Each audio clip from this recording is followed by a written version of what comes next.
My name is Dr. Dilawar Padhani. I'm a consultant ophthalmologist and the managing director of Diamond Opticals Limited. So today we are going to talk about diabetic retinopathy, which is a very important subject about getting blind. Now we will discuss briefly about diabetic retinopathy. So it's a disease of retina which is caused by damaged blood vessels due to long term of diabetes mellitus. So it is the most common cause of bilateral blindness in people who are in a working age group.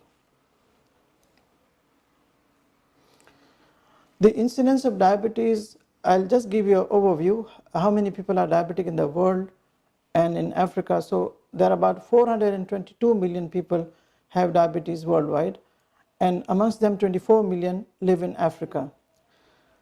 Now what is the prevalence of diabetic retinopathy? Diabetic retinopathy is people with diabetes, they get eye problems. So worldwide it is about 34.6%. In Africa overall it is 30%. And Tanzania we have 28% incidence. So again we are talking about the prevalence to show you the gravity of problem of diabetic retinopathy.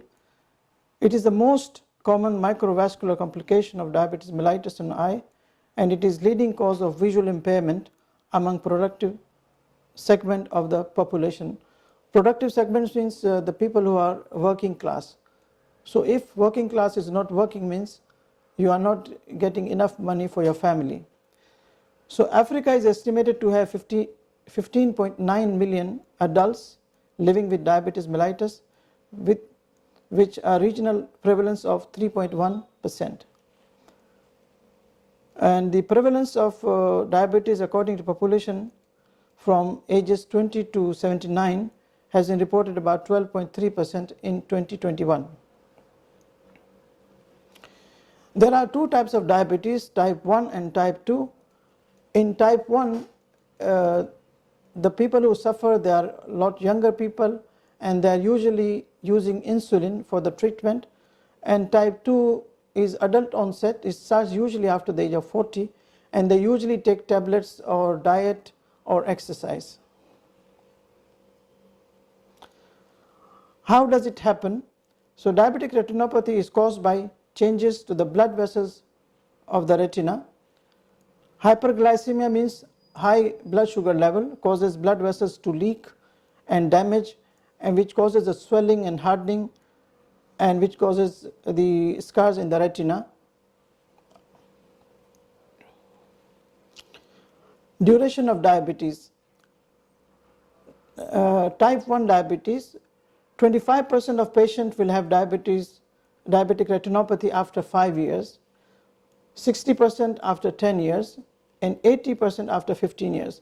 As the diabetes becomes chronic, the chances of getting diabetic retinopathy, they increase. So as you saw that with the number of years, the people suffering are more.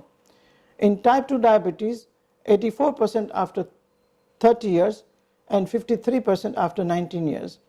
So here also the same, as long as you go with diabetes, the problem of diabetic retinopathy comes. What are the risk factors for diabetes?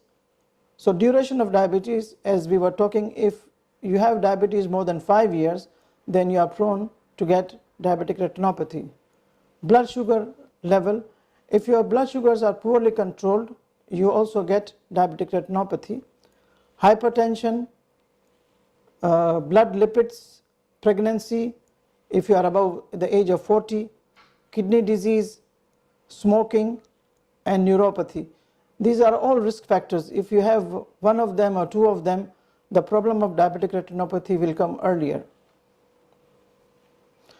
Now what are the signs and symptoms? How would you know that you are suffering from diabetic retinopathy? Sometimes if it is early, within 5 years, and your sugars are controlled, you won't have any problem. But slowly you will feel that your vision is decreasing, your numbers are changing, like glasses numbers are changing. You will see floaters.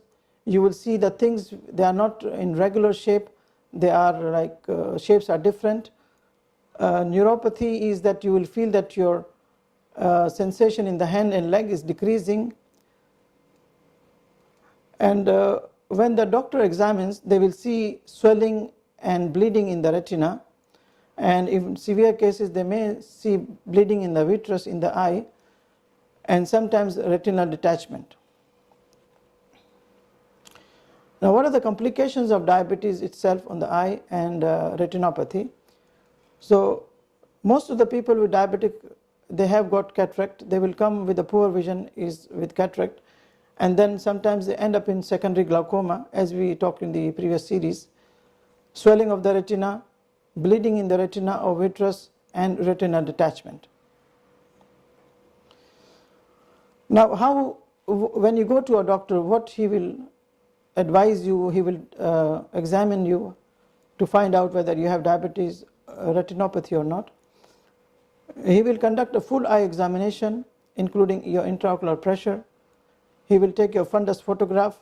Sometimes they may inject you a fluorescein dye, and then they take photograph again, and then they can also do OCT to find out whether you have a bleeding or not in the eye. Now, what is the treatment for diabetic retinopathy? Number one advice, what the doctor will give you is good and tight control of sugar is advised. Controlling of weight, controlling of hypertension, exercise. These are the general advices before the treatment is begun. Now, once you have already diabetic retinopathy, like you have a bleeding or swelling in the eyes, so they will offer you with, sometimes they will advise you go for laser. Sometimes they will advise you go for intraocular injection. These are the injections which are injected inside the eyes.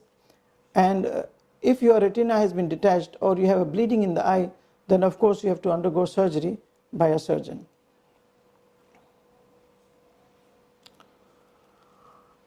The other thing you can ask is, how can I prevent diabetic retinopathy? The best ways to prevent diabetic retinopathy is to maintain your blood glucose and sugar level, because once your sugar levels are controlled, you can delay the progression of diabetic retinopathy.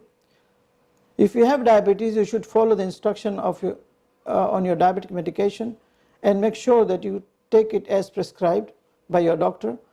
And your doctor may also recommend other treatment to help control your blood sugar levels. Thank you very much.